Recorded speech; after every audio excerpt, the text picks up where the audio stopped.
We will look at three types of equilibrium problems.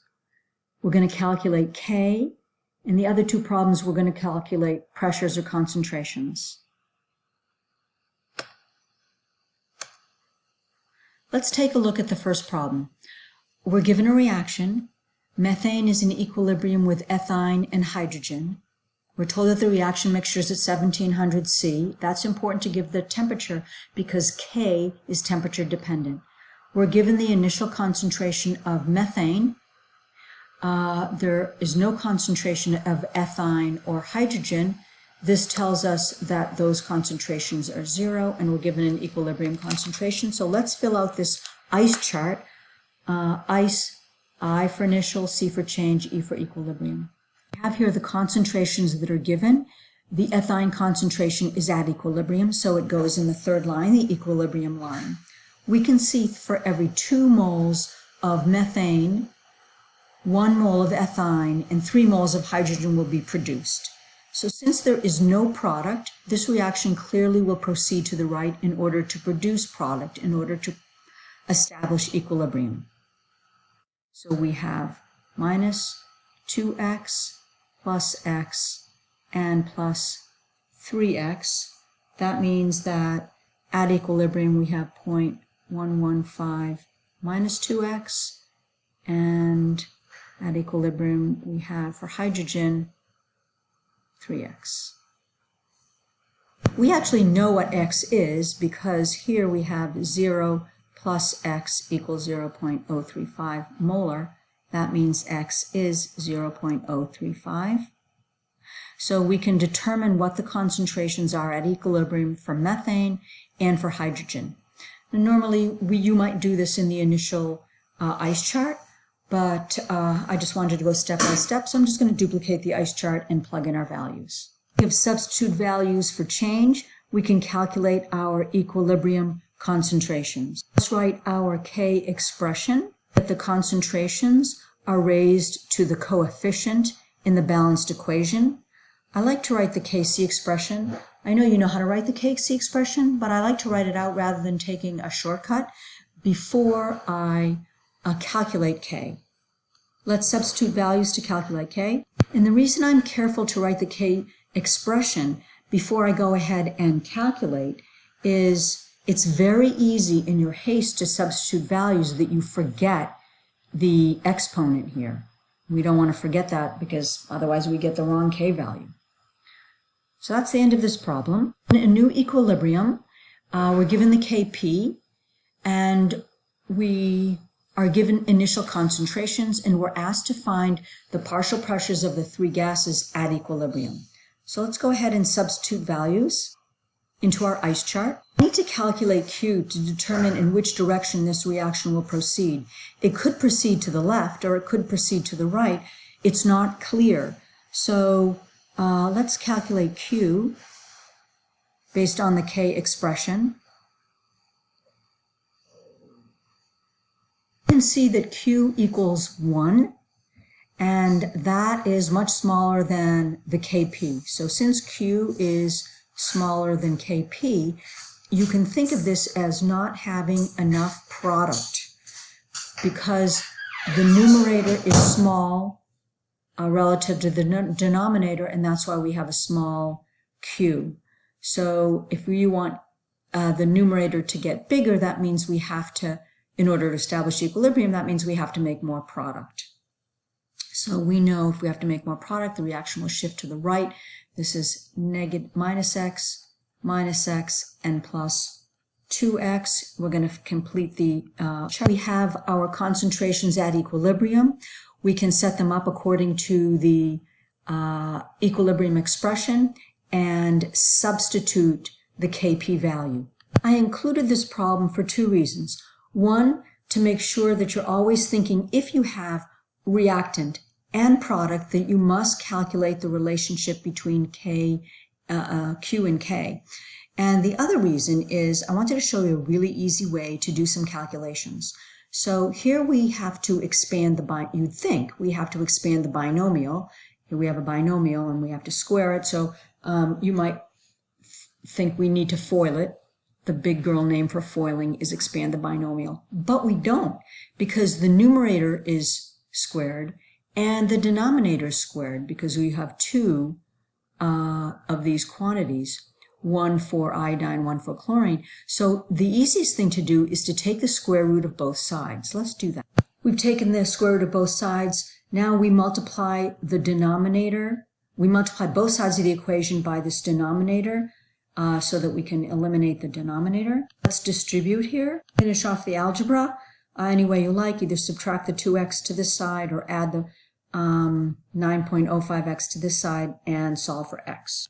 Incidentally, I do all of this in my calculator, so I actually kept this as the square root of 81.9, so I didn't make any, I didn't lose any or make any errors due to rounding.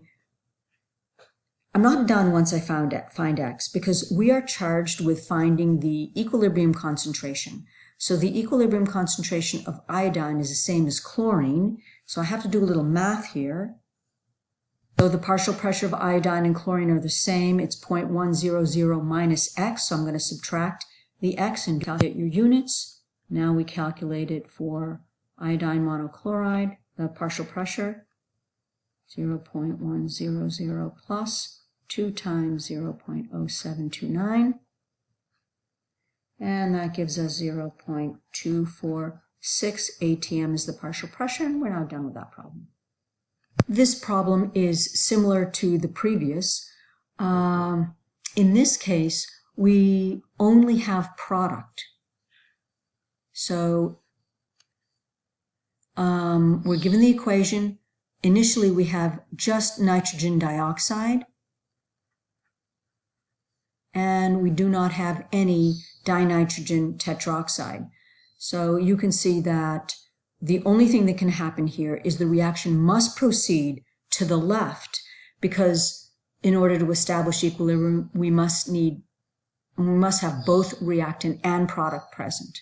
So minus 2x over here plus x over here. So that was the tricky part in this problem. And x, we are asked to calculate the equilibrium pressures, partial pressures, so we do have a K, both sides by the denominator.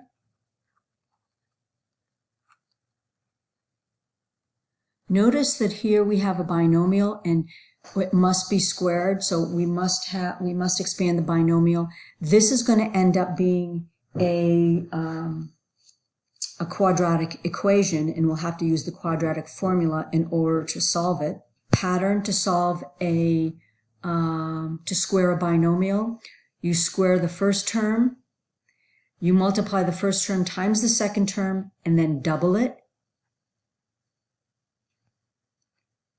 So you don't have to go through your foiling.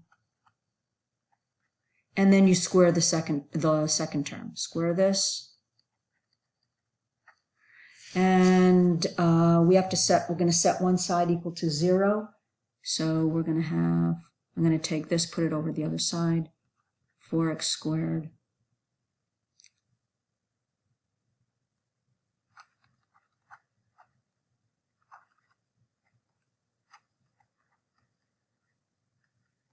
So you can see we have a quadratic here.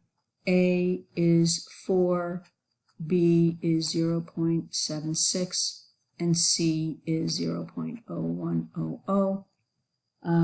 Quadratic formula, x equals minus b plus or minus square root of b squared minus 4ac all over 2a. So we plug in the values, and in the end you're going to get x after you plug in these values here. I'm trusting you can do that. We get two values for x, and those two values are 0.176 or 0.014. Now we have to, when we look at x, it looks as though either of these values is acceptable, but when we look at nitrogen dioxide, it's 0.1 minus 2x. So you can see if we were to double this value, the 0.1 minus double this would give us a negative number, and it does not make sense to have a negative concentration. So we discount the first as not physically possible, mathematically correct, but not physically possible, and the concentration of dinitrogen tetroxide is 0.014 molar, and the concentration of nitrogen dioxide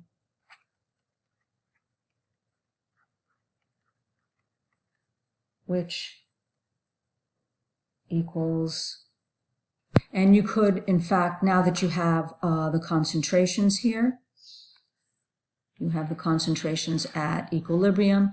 We are not asked here, but you could have been asked, or you could calculate the equilibrium constant and compare it to what you have, and it should come out pretty close. So that's it for this problem. Okay, this problem, it doesn't look as though it's a different sort of problem to start. We do notice, though, that we're not given the concentration. We're given moles, and we're given the size of the vessel, the volume of the vessel. So we're going to have to calculate concentration. Let's quickly do that. So we're calculating the concentration of hydrogen sulfide to start. Put that into our ice chart. We are not given a concentration for hydrogen or sulfur, so we are going to assume that those concentrations are 0. Since those concentrations are 0, this reaction can only proceed to the right in order to make product, in order to establish equilibrium. So here we have minus 2x plus 2x plus x. Let's complete the equilibrium line. We've completed the equilibrium line. We can write the K expression, and we know Kc. Let's substitute in the numbers for Kc and also from the equilibrium line. Substituted the K value, and here we have the 2x, and we remember to square it, and x, and in the denominator we have the concentration of hydrogen sulfide. Of course, the numerator shakes out to be 2 squared is 4, x squared, 2x all squared is 4x squared times x, so that's going to be 4x cubed. The reason I'm showing you this problem is you can see that once again we have a even more than a quadratic, because here we have 4x cubed. So this would be a nightmare to solve, and so the point of this problem is, let's evaluate if x is small. Let's see if we can discount this 2x relative to the 2.5 times 10 to the minus 4. So you might say, well, this is a really small number, but perhaps this x is really small in relation. So what gives me the idea that x is really small? Because Kc is really small, that means that this equilibrium lies far to the left. There's much more hydrogen sulfide present than hydrogen or sulfur present. So I think very little, because the equilibrium lies far to the left, very little of the hydrogen sulfide will react. So in fact, 2x is small relative to this. So since it's small, we're going to discount it. Now this problem is a lot easier to solve. We're going to continue with the algebra here, ignoring the 2x. So I've discounted the minus 2x, but I still have to square the 2.50 times 10 to the minus 4. So this is what we have after we discount the 2x and square the 2.5 times 10 to the minus 4.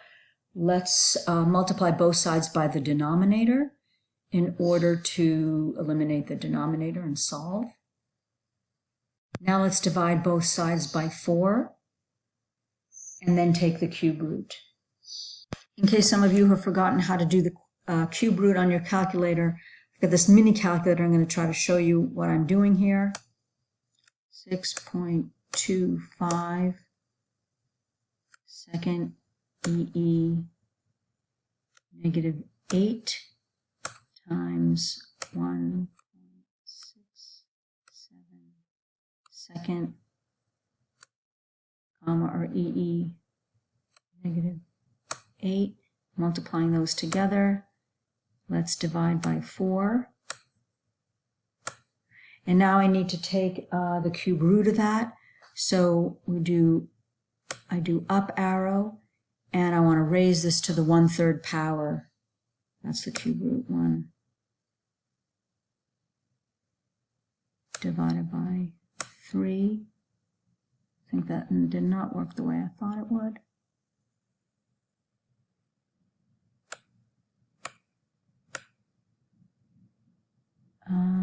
Divided by 3.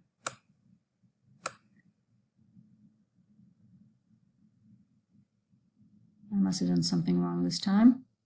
I keyed something in wrong here because the product of 6.25 times 10 to the minus 8 and 1.67 times 10 to the minus 7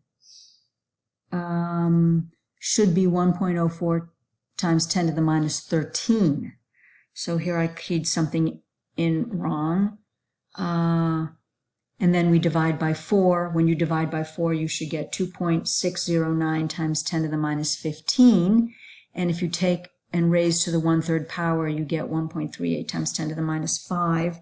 So the point of this was just to show you how to take the cube root is raise it to the 1/3 power. So sorry that I keyed it in wrong, but I just wanted to show you the mechanics of the calculator. We must check the validity of our approximation. So I take the x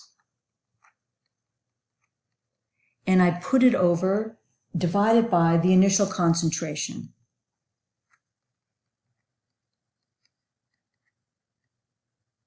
And multiplied by 100, and I get 5.52%. So my approximation is not valid because this percentage must be less than 5%.